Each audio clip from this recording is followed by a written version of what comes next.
Good evening, America. What you're about to hear is not background noise from a distant war. What is happening tonight is happening inside the White House, inside the halls of Congress, and inside the very intelligence community that is supposed to be protecting you. This is a story about a war that is cracking the Trump administration open from the inside. It is a story about a top American official who just walked away from one of the most powerful jobs in the country, and what that tells us about where this war with Iran is really headed. Stay with me, because tonight every single development matters. Let us start with the biggest news of the day, the story that broke just yesterday and is sending shockwaves through Washington right now.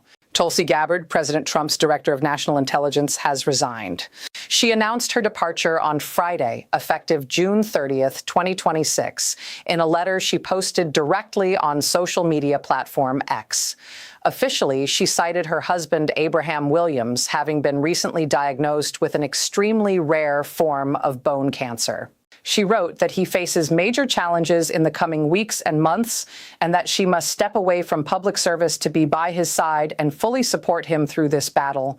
On a personal level, that is a heartbreaking situation, and no one would question a wife choosing her husband over her career. But here is what you need to understand. The official reason and the full story are two very different things. Tulsi Gabbard had been on a collision course with President Trump over the Iran war for months. Long before this war even started, Gabbard built her entire political identity on opposing foreign military adventures. She famously left the Democratic Party and joined Donald Trump's movement, and one of her central arguments was that the Democrats would drag America into World War III. She campaigned against regime change wars.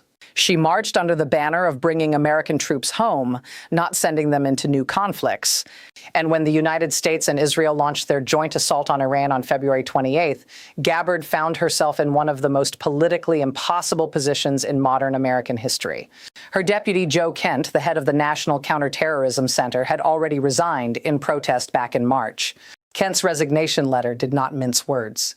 He wrote that he could not in good conscience support the ongoing war in Iran. He stated that Iran posed no imminent threat to the United States.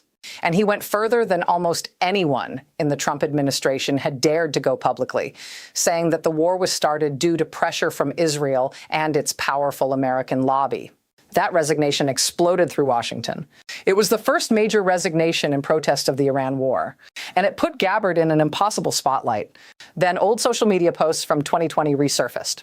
Posts in which Gabbard had sold shirts reading "No War with Iran."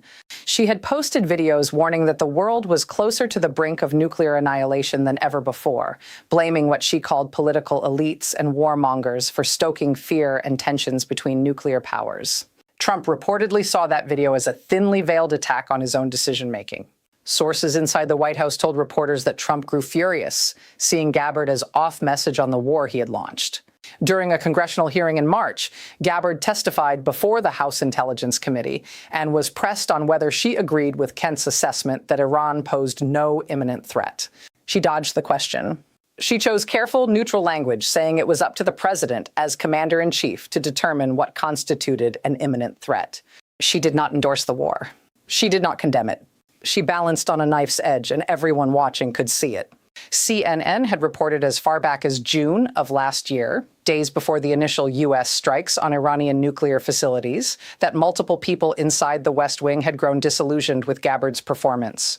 Trump had come to see her as off-message. Now she is gone.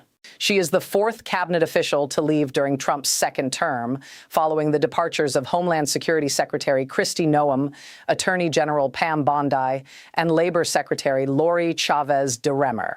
And while her resignation letter points to personal tragedy, the political reality is that Tulsi Gabbard is walking away from a war she never believed in, one that has put her principles and her career on a direct collision course with the president she chose to serve. This matters enormously, America, and here is why. The Director of National Intelligence coordinates information from 18 separate U.S. intelligence agencies and delivers the president's daily intelligence briefing. That position sits at the absolute heart of how America understands threats, makes decisions, and wages war.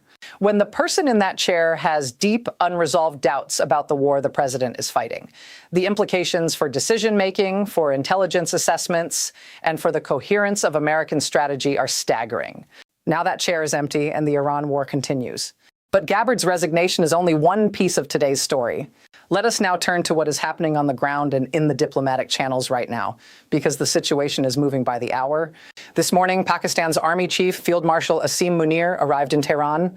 He held direct talks with Iran's Foreign Minister Abbas Araghchi, focused on what both sides described as the latest efforts and diplomatic initiatives to prevent escalation and end what Tehran is calling the war imposed on Iran by the United States and Israel.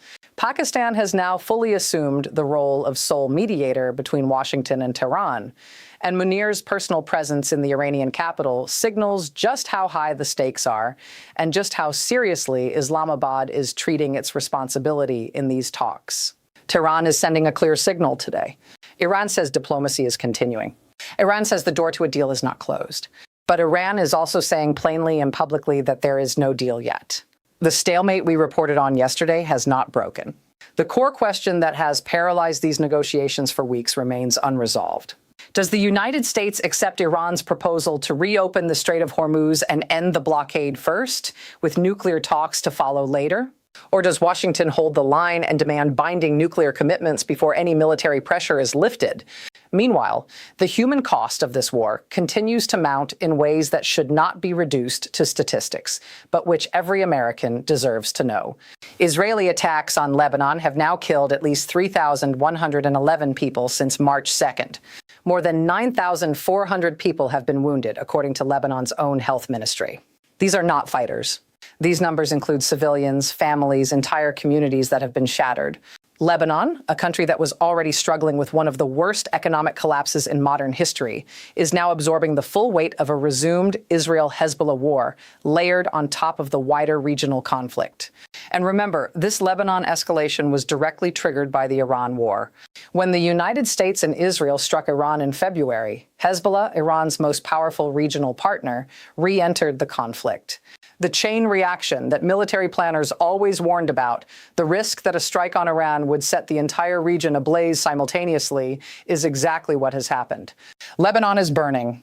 The Gaza Strip remains under blockade, with nearly 2 million Palestinians facing severe shortages of food, medicine, and housing.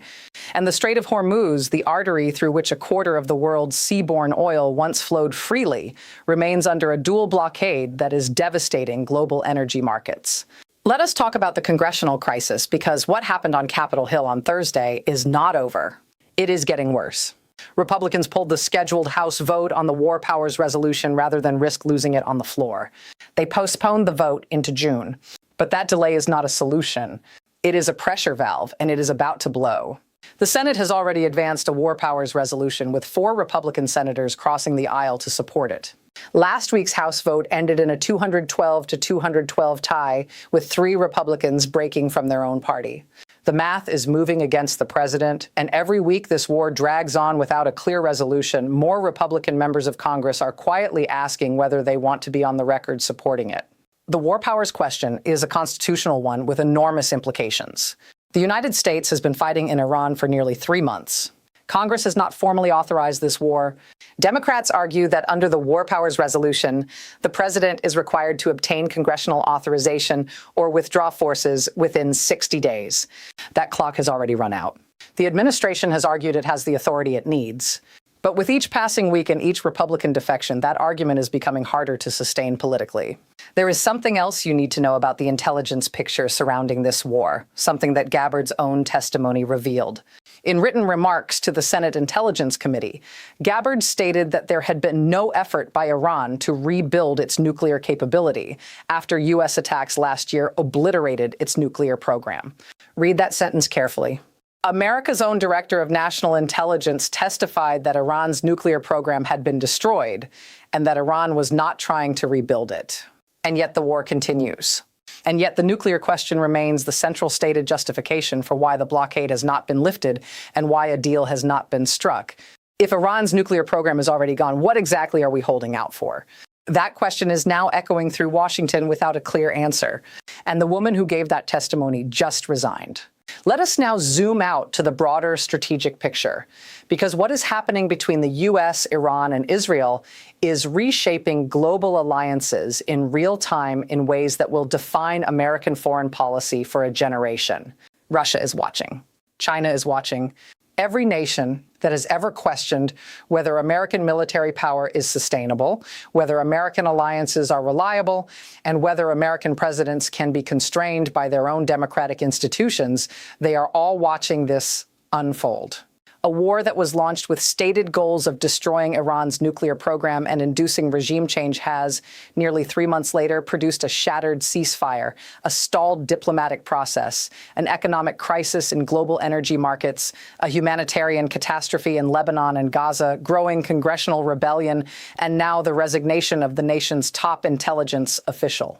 Iran, for its part, is not sitting still. Tehran established what it calls the Persian Gulf Strait Authority to manage and control traffic through the Strait of Hormuz, as if its authority over the waterway were an administrative fact rather than an act of war.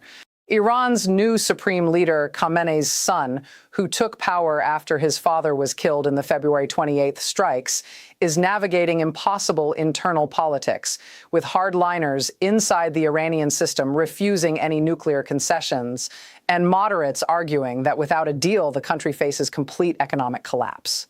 The international isolation that was supposed to break Iran's will has instead hardened the positions of those inside Tehran who never wanted to negotiate at all. The IAEA, the United Nations nuclear watchdog, still cannot get inspectors into Iran. It cannot verify what has happened to Iran's nuclear facilities. IAEA Director Rafael Grossi has said publicly and plainly that any agreement that does not include provisions for inspections will be an illusion of an agreement. You can write any deal you want on paper. Without inspectors on the ground in Iran, it means nothing. And right now, there are no inspectors on the ground in Iran. Pakistan's Field Marshal Munir is in Tehran today trying to find a way through. The questions on the table are vast. Freedom of navigation through the Strait of Hormuz, Iran's nuclear and ballistic missile programs, reconstruction funding for Iran's devastated cities and infrastructure, relief from American economic sanctions, a framework for a long-term peace agreement. Each of these issues would normally take years to negotiate. They are all being negotiated simultaneously while the guns are still technically pointed at each other and a fragile ceasefire holds by a thread. The economic pain is not theoretical. It is landing on ordinary Americans right now. Global fuel prices remain elevated because the Strait of Hormuz disruption has never been fully resolved. Shipping costs have soared because alternative routes around the Cape of Good Hope add weeks and enormous additional fuel costs to every delivery. Supply chains that were already fragile are being stretched further. And every dollar of additional energy cost ripples through the prices of everything else: groceries, transportation, manufacturing, housing. You are already paying for this war at the checkout counter, even if you do not see it that way. And now, with the nation's top intelligence official gone, with Congress moving toward a confrontation with the White House over war powers, with the diplomatic process stuck in a dangerous standoff, and with Iran and the IRGC both signaling that they remain fully prepared to resume full-scale conflict, if negotiations collapse, the coming days are going to be critical. Here's the bottom line tonight. The Trump administration launched this war with 3 stated objectives: destroy Iran's nuclear program, dismantle its military reach, and achieve regime change. By the intelligence community's own account, the nuclear program has been obliterated. Iran has a new supreme leader. But there is no peace agreement. There is no deal. There is no clear victory.